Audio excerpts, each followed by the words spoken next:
haddana aan soo qaado sheekooyinka cigaal ee maadda miirana kuwa ugu caansan qaarkood. waxaa la yidhi waxaa coloobay reerihii uu cigaal ka dhashay iyo qolo kale. carrigu waa cabsi oo weerarku kala go' ma laha, ragguna fidhoraadka ayuu aqalada ka qaxaa oo dhirta dugaalkeeda ayaa la seexdaa. galabtii dambe goor casarliiqa ayaa cigaal oo gurigiisa jooga waxaase waxaan kala soo kor dhacday haweenaydii uu qabay. waxay leedahay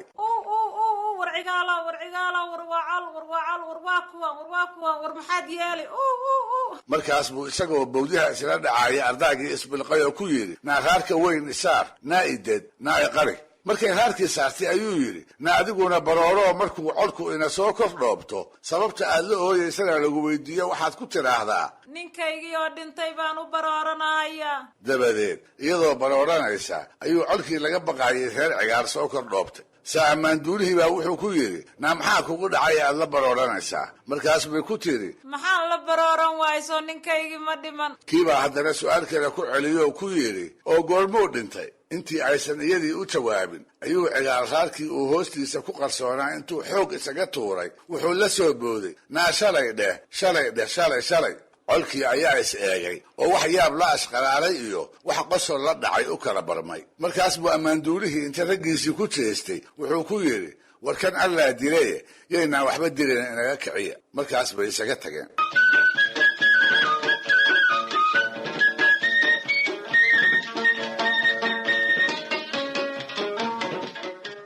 maalin kale ayaa waxaa la yidhi col soo cayrsaday. nin kastoo orod badnaaba cagu ugu been sheegay. markuu daalay welina la daba joogo ayuu arkay qabri si fiican u dhisan, dhexdiisana ay geeda waaweyni ku yaalleen. qabrigiibuu inta galay bogga ciidda ku lisay.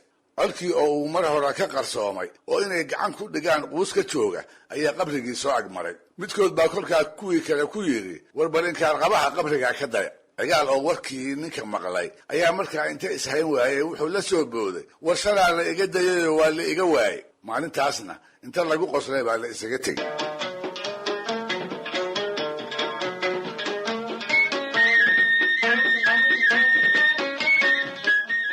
maalin kalena waxaa la yidhi cigaal baa col reerahooda aan la duulay. dagaalkii markuu kululaaday ayuu inta raggii iska eegay fag yidhiyo goobtii ka cararay. wuxuu ku baxsaday faras uu lahaa oo caga badnaa, isaga oo weliba jeedal iyo qayraba isugu daraaya. goobtii baas kolkuu wax weyn ka fogaaday ayuu xawaarihii faraska la yaabay. wuxuu ka cabsaday barafuushaygu inuu u soo jiido halistii uu ka soo baxsaday mid ka daran. intuu halhaleel uga degay ayuu indhaha la sii raacay isagii oo keligii sii xawaaraynaya. kolkaas buu ka daba tuuray iga tag jinni kufuuliye shawcol hor leh ila gale. halkaas buu isaga oo lug ah qoyskiisii meeshuu ku ogaa ugu carraabay. fiid hore inkastoo uu ku dheelman karay haddana habeenkaa cigaal dhex buu ahaayo afadiisii inuu gaaro wadnaa diiday. maqrib dabadii goor ay tahay oo uu labalaxaadsanayo ayaa waxaa hortiisa uga muuqday wax madow oo ku soo jeeda, bahalna uu u maleeyey. bartii uu maraayey ayuu cigaal iska yuurursaday. ilaa waa berigiina ma libaqsan, il iyo baalna isma uu saarin.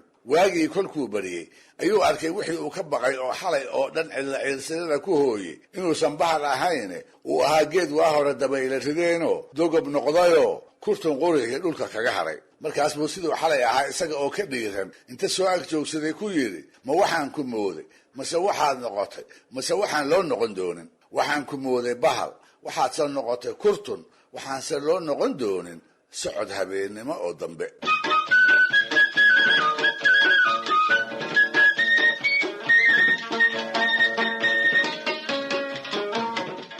carabtu waxay leedahay nin ay tuxa ku magacaabaanoo ay u saarayaan sheekooyin badan oo lagu maadsado, idilkoodna dabaalnimadiisa ku saabsan. waxay kaloo leedahay ashcab oo isagana ay u xambaariyaan dhacdooyin ay hunguri xumadu saldhig u tahay, marka la sheegana aad loogu qoslo. soomaaliduna waxay leedahay sheekooyin aan kuwaa waxba ka duwanayn, sheekooyin maad iyo murtiba leh, si aan dhicina waayo hore si wada jir ah maanka dadweynaha uga soo maaxday. waa arraweelo iyo oday biiqe, waa catir caana ku nuuge, waa xabad ina kamas, waa biriir ina barqo, waa dadqalata dhagdheer, waa gabaley maanyo, waa tiirigii gannaje, oo waa shancaloolle iyo qaar kale. cigaal shiidaadna siday ila tahay kuwaas unbuu la mid yahayoo waa qof maskaxda soomaalidu ay mala awaashay, sheekooyinka maadda iyo minqaxa looga jeedo dartoodna loo hal abuuray.